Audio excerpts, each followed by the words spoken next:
Let's make news at 6. ये है let's mike more than radio. आप सुन रहे हैं न्यूज 86 और समाचारों के साथ मैं महेश सिंह।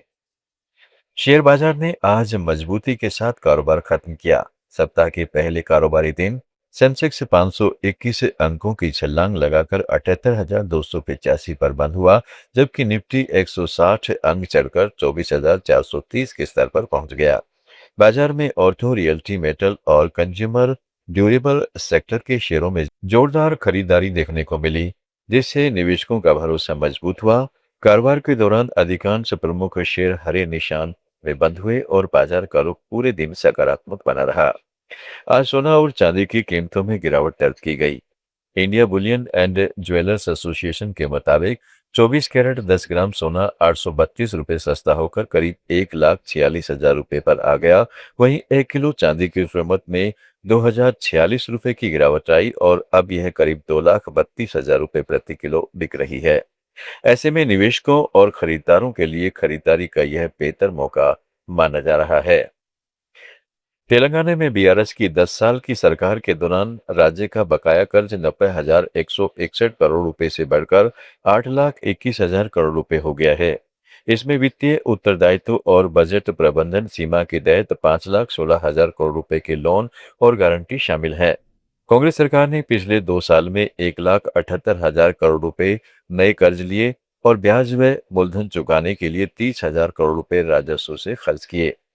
बीआरएस के समय लिए गए कर्ज की ब्याज दरें 10 से 10.5% थी, जिन्हें पुनर्गठित कर ब्याज बोझ 34,058 करोड़ से घटकर 11,915 करोड़ रुपए किया गया है। उप मुख्यमंत्री भट्टी विक्रमार्का ने हैदराबाद में मीडिया में कहा है कि यह कर्ज बोझ राज्य की अर्थव्यवस्था पर भारी पड़ रहा है। असम कैबिनेट ने एमएसएमई सुविधा बिल पास कर दिया है, जिसके तहत छोटे उद्योग पहले 3 साल बिना अनुमति शुरू हो सकेंगे, खासकर इंडस्ट्रियल एरिया में सिंगल विंडो क्लियरेंस के साथ। राज्य की जीडीपी पिछले 5 साल में 45% बढ़कर 8,71,000 करोड़ रुपए पहुंचने का अनुमान है। प्रति व्यक्ति आय दुगनी होकर 1,85,000 रुपए के करीब है, जबकि कैपिटल व्यय में खासी बढ़ोतरी हुई है। गुवाहाटी में कैबिनेट बैठक के बाद प्रेस कॉन्फ्रेंस में उन्होंने कहा है कि यह कदम आसान बिजनेस और छोटे उद्यमियों को बढ़ावा देने वाला होगा। राज्य का बजट अगले 5 साल का आर्थिक विजन पेश करेगा। यह भाजपा के संकल्प पत्र पर आधारित होगा। इसमें कृषि, नवीकरणीय ऊर्जा, उद्योग, एमएसएमई, रोजगार और स्वयं सहायता समूह पर जोर रहेगा। तमिलनाडु सरकार महिलाओं के लिए मुफ्त बस यात्रा को और बसों में बढ़ाने पर विचार कर रही है। फिलहाल 7,300 साधारण बसों में 70 लाख महिलाएं रोज मुफ्त यात्रा करती हैं। अगर कर्नाटक की शक्ति योजना की तर्ज पर इसे 15,400 बसों तक बढ़ाया गया तो रोजाना 20 लाख अतिरिक्त महिलाओं को फायदा होगा। इससे कुल लाभार्थी 1,59 करोड़ तक पहुंच सकते हैं। परिवहन निगमों को सालाना 5,380 करोड़ रुपए सब्सिडी दी जाती है, जिसमें महिलाओं के मुफ्त यात्रा के लिए 3,600 करोड़ रुपए शामिल है। अब सरकार मुफ्त यात्रा के वित्तीय प्रभाव और मांग का आकलन कर रही है। त्रिपुरा में 9 और 10 जुलाई को होने वाले डेस्टिनेशन त्रिपुरा बिजनेस कॉन्क्लेव में 1 लाख करोड़ रुपए के निवेश प्रस्ताव आने की उम्मीद है। मुख्यमंत्री माणिक शाह ने अगरतला में मीडिया से कहा कि स्वास्थ्य, शिक्षा, आईटी, परिवहन और पर्यटन क्षेत्र में सबसे ज्यादा निवेश संभावित है, जो रोजगार सृजन, प्रति व्यक्ति आय बढ़ाने और राज्य की जीडीपी को मजबूत करेगा।